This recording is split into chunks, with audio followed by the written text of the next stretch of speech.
Assalamualaikum warahmatullahi wabarakatuh. Perkenalkan, nama saya Ariandra Nathanael Gustiano dari kelas 11, nomor absen 3. Di sini saya akan mengerjakan tugas dari Paruli, yaitu membuat infografis.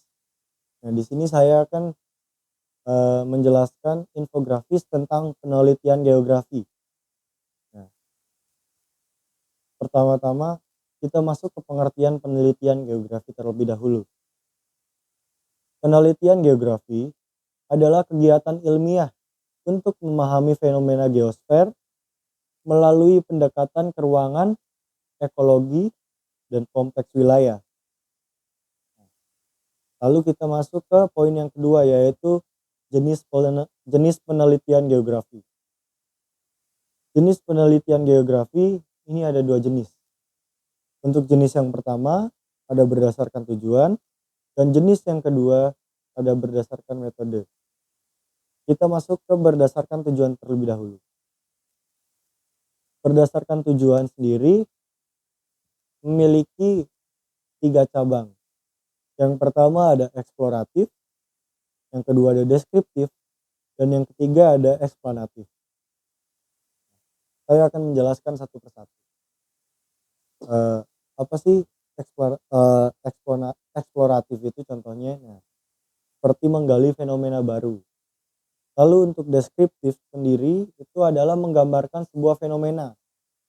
Jadi sehingga kita tahu kondisi di lapangan seperti apa. Setidaknya kita memiliki angan-angan atau bayangan tentang penelitian apa yang kita teliti itu. Lalu ada eksplanatif. Nah, eksplanatif ini adalah menjelaskan hubungan sebab akibat. Seperti itu. Lalu kita masuk ke contoh yang kedua, jenis yang kedua, maaf. Jenis yang kedua ada berdasarkan metode. Nah, berdasarkan metode ada 2 poin. Yang pertama kualitatif dan yang kedua ada kuantitatif. Nah, contohnya itu apa aja sih? Nah, untuk kualitatif yang pertama ada naratif dan mendalam. Untuk kuantitatif ada angka dan statistik. Seperti itu.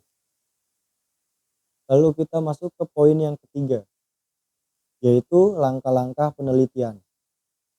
Di sini saya mengambil ada 7 step yang bisa kita gunakan.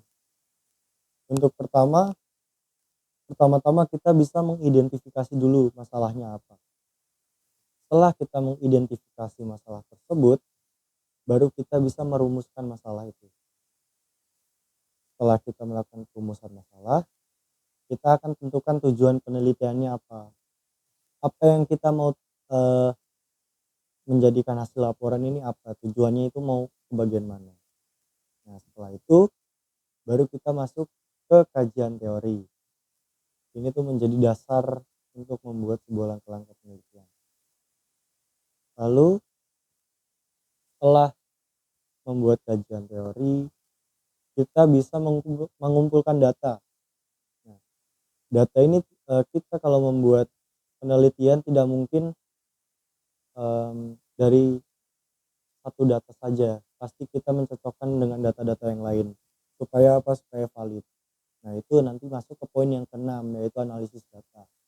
Nah, di analisis data ini kumpulan-kumpulan data itu dijadikan satu dan dicari titik terangnya. Ada nggak nih persamaannya dari data satu ke data 2, dari data 2 ke data 1? Oh, jika ada, berarti itu biasanya yang diambil untuk jadi kesimpulan. Nah, penarikan kesimpulan ada di poin nomor 7. Seperti itu. Lalu kita masuk ke teknik dan metode. Nah, teknik pengumpulan data sendiri ada 3 cara. Yang pertama ada observasi, yang kedua wawancara, dan yang ketiga dokumentasi. Observasi itu apa sih? Nah, observasi itu kita lebih seperti langsung datang ke tempat kejadian perkara, seperti itu. Lalu untuk wawancara kita melontarkan pertanyaan kepada narasumber sehingga kita mendapatkan informasi lebih dari warga sekitar, seperti itu. Nah, dokumentasi itu gunanya untuk merekam, entah itu dari foto atau video seperti itu. Nah, metode-metode yang dipakai biasanya ada deskriptif, itu menjelaskan semuanya dari awal sampai akhir, rinci per rinci. Studi kasus, kita mempelajari kasusnya dari awal, mana sih, apa sih penyebabnya. Nah, cuman sampai kalau untuk studi kasus kita hanya sampai, apa namanya, terjadi kasusnya itu saja, sampai titik terangnya, oh ini yang membuat kejadian tersebut bisa terjadi. Nah, eksperimen ini, eee, eksperimen eksperimen ini dilakukan untuk, mmm, kita bisa membuktikan sebuah teori, seperti itu. Lalu historis, historis ini, mmm, dari cerita-cerita orang terdahulu-terdahulu dan korelasional. Lalu kita sudah sampai kepada poin yang terakhir, yaitu analisis data geografi. Analisis data geografi sendiri ada 3 poin. Yang pertama analisis lokasi, yang kedua ada analisis distribusi, dan yang ketiga ada analisis interaksi.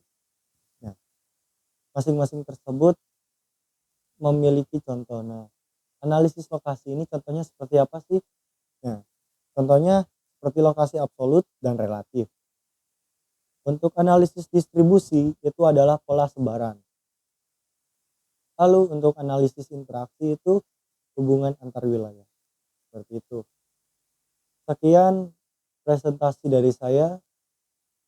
Mohon maaf bila ada kurangnya. Saya Rian Tonel Gustiano, pamit undur diri. Sekian dan terima kasih.